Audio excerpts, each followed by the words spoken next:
ದೇವರ ಅತಿ ಪರಿಶುದ್ಧವಾದ ನಾಮಕ್ಕೆ ಸ್ತೋತ್ರವಾಗಲಿ. ಕ್ರಿಸ್ತನ ಕೃಪೆ ಇನ್ನೊಂದು ಮುಂಜಾನೆಯಲ್ಲಿ ಈ ಹೊಸ ತಿಂಗಳು ಅಂದರೆ ಈ ನವೆಂಬರ್ ತಿಂಗಳಿನ ಮೊದಲನೆಯ ಉದಯದಲ್ಲಿ ನಾನು ನಿಮ್ಮೆಲ್ಲರನ್ನ ಭೇಟಿ ಮಾಡುವುದರಲ್ಲಿ ಸಂತೋಷವುಳ್ಳವನಾಗಿದ್ದೇನೆ. ಪ್ರಿಯ ದೇವಜನರೇ, ಕರ್ತನಾದ ಯೇಸು ಸ್ವಾಮಿ ಎಷ್ಟು ಒಳ್ಳೆ ದೇವರು ನೋಡ್ರಿ.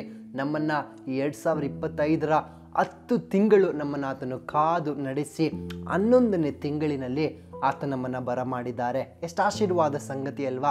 10 ತಿಂಗಳು ಕರ್ತನ ಆಶೀರ್ವಾದದಲ್ಲಿ ನಡೆಸಿ 11ನೇ ತಿಂಗಳಿನ ಮುಂಜಾನೆಯಲ್ಲೂ ಕೂಡ ನಾನು ನಿಮ್ಮನ್ನು ಭೇಟಿಯಾಗುವಂತೆ ದೇವರು ಕೃಪೆ ಮಾಡಿಕೊಟ್ಟಿದ್ದಾರೆ.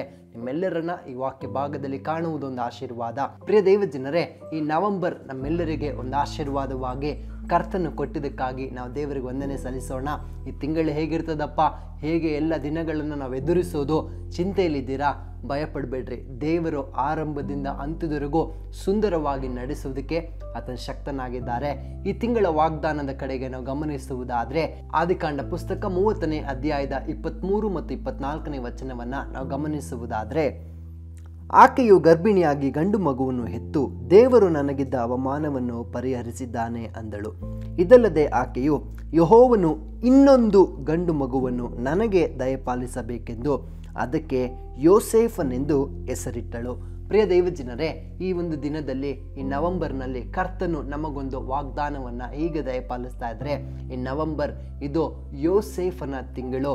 ಯಾಕೆ ಯೋಸೇಫನು? ನಾವು ಗಮನಿಸುವಾಗ ಯಾಕೋಬನಿಗೆ ಯೋಸೇಫನು 11ನೆಯ ಒಬ್ಬ ಮಗನಾಗಿದ್ದಾನೆ.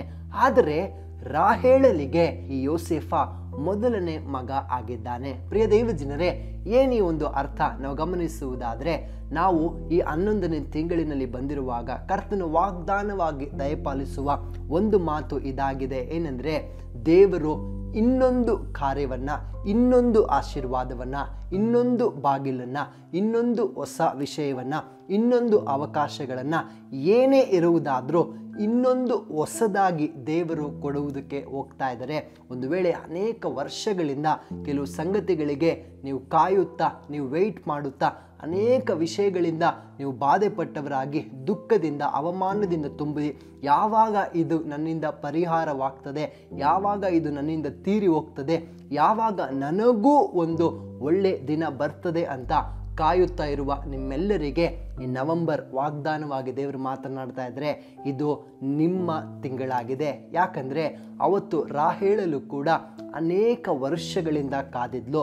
ರಾಹೇಳಲು ಅನೇಕ ವರ್ಷಗಳ ನಂತರ, ಅನೇಕ ಕಾದಿರಿಸುವಿಕೆಯ ದಿನಗಳ ನಂತರ, ಅನೇಕ ದಿನಗಳ ವರ್ಷಗಳ ಒಂದು ಕಾಯ್ದಂಥ ಅನುಭವದಿಂದ, ಆ ವೆಯ್ಟ್ ಮಾಡಿದಂಥ, ಆ ಕಾದುಕೊಂಡಿದ್ದಂಥ ದಿನದಿಂದ ಇವತ್ತು ಆಕೆ ಕಾಯುವ ದಿನಗಳು ನಿಂತು ಹೋಗುವ ದಿನ ಆರಂಭವಾಗಿದೆ. ನಾನು ಹೇಳ್ತೀನಿ, ಈ ನವೆಂಬರ್ ಅನೇಕರಿಗೆ ನಿಮ್ಮ ವೇಟಿಂಗ್ ಪೀರಿಯಡ್ ಒಂದು ಫುಲ್ ಸ್ಟಾಪ್ ಅನ್ನು ದೇವರು ಕೊಡುವುದಕ್ಕೆ ಹೋಗ್ತಾ ಇದ್ದಾರೆ.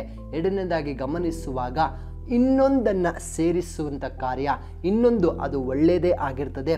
ಏನು ಬ್ರದರ್, ಇನ್ನೊಂದಂದರೆ ಇನ್ನೊಂದು ಕಷ್ಟ ಸೇರಿ ಬರ್ತದ? ಇಲ್ಲ, ಇನ್ನೊಂದು ಅಂದ ತಕ್ಷಣ ಯೋಸೇಫನು ಆತನು ಪರಿಹಾರ, ಅಥವಾ ಆ ಹೆಸರಿನ ಇನ್ನೊಂದು ಅರ್ಥ ಹೀಗಿದೆ, ದೇವರು ಹೆಚ್ಚಾಗಿ ಕೂಡಿಸುವಂಥ ಒಂದು ತಿಂಗಳು ಇದಾಗಿದೆ.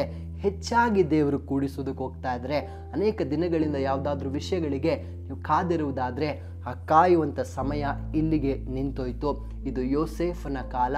11ನೇ ತಿಂಗಳಿನ ನಾವು ಬಂದಿರುವಾಗ ಈ 11 ಅಂದ ತಕ್ಷಣ 1ರಿಂದ 10 ಅದು ಒಂದು ಲೆಕ್ಕ, 11 ಅದು ಇನ್ನೊಂದು ಲೆಕ್ಕ. ದೇವರಾತ್ಮನು ಈ ತಿಂಗಳಲ್ಲಿ ಮಾತನಾಡುವ ಅದೇ ಭಾಗ ಏನಂದ್ರೆ, ಇಷ್ಟು ದಿನಗಳು ಹೇಗೆ ನಡೆದೋಯ್ತೋ ಚಿಂತಿಸಬೇಡ್ರಿ. ಈ 11ನೇ ತಿಂಗಳಿನಿಂದ ಕೆಲವು ಹೊಸ ಕಾರ್ಯಗಳು, ಕೆಲವು ಹೊಸ ಹೆಚ್ಚಿಸುವಿಕೆಗಳು ದೇವರು ಕೊಡುವುದಕ್ಕೆ ಹೋಗ್ತಾ ಇದ್ದಾರೆ. ನಿಮ್ಮ ಬದುಕಿನಲ್ಲಿಯೂ ಒಬ್ಬ ಯೋಸೇಫನು ಬರುವುದಕ್ಕೆ ಹೋಗ್ತಾ ಇದ್ದಾರೆ. ನಂಬ್ತೀರಾ? ಈ ನವೆಂಬರ್ನ ನಾವು ಕರ್ತನ ನಾಮದಲ್ಲಿ ಪ್ರಾರ್ಥಿಸಿ ಆರಂಭಿಸುವಂಥವರಾಗೋಣವೇ.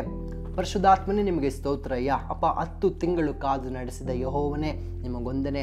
ಅಪ್ಪ, ಅಂದು ರಾಹೇಳಲು ಅಪ್ಪ ಅನೇಕ ವರ್ಷಗಳಿಂದ ಕಾದಂಥ ಒಂದು ಕಾಯುವಿಕೆಯ ಸಮಯಕ್ಕೆ ನೀನು ಯೋಸೇಫನನ್ನು ಉತ್ತರವಾಗಿ ಕೊಟ್ಟರೆ ಅದಕ್ಕಾಗಿ ಸ್ತೋತ್ರ. ಅಪ್ಪ, ಈ 11ನೇ ತಿಂಗಳಲ್ಲಿ ನಮ್ಮನ್ನು ನೀನು ಕರೆ ತಂದಿದ್ದೀರಾ.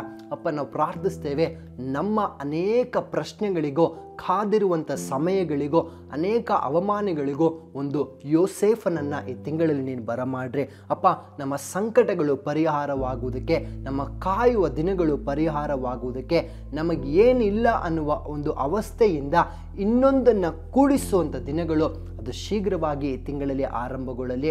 ಅಪ್ಪ, 10 ತಿಂಗಳು ನಡೆಸಿದ ಯೆಹೋವನೇ, ಈ 11ನೇ ತಿಂಗಳಲ್ಲಿ ಎಲ್ಲ ಕಾರ್ಯಗಳಿಗೆ ನೀನು ಇನ್ನೂ ಹೆಚ್ಚಾಗಿ ಕೂಡಿಸಿ ಆಶೀರ್ವದಿಸಿ ನಮಗೆ ಒದಗಿಸಿ ಕೊಡುವಂಥವರಾಗ್ರಿ.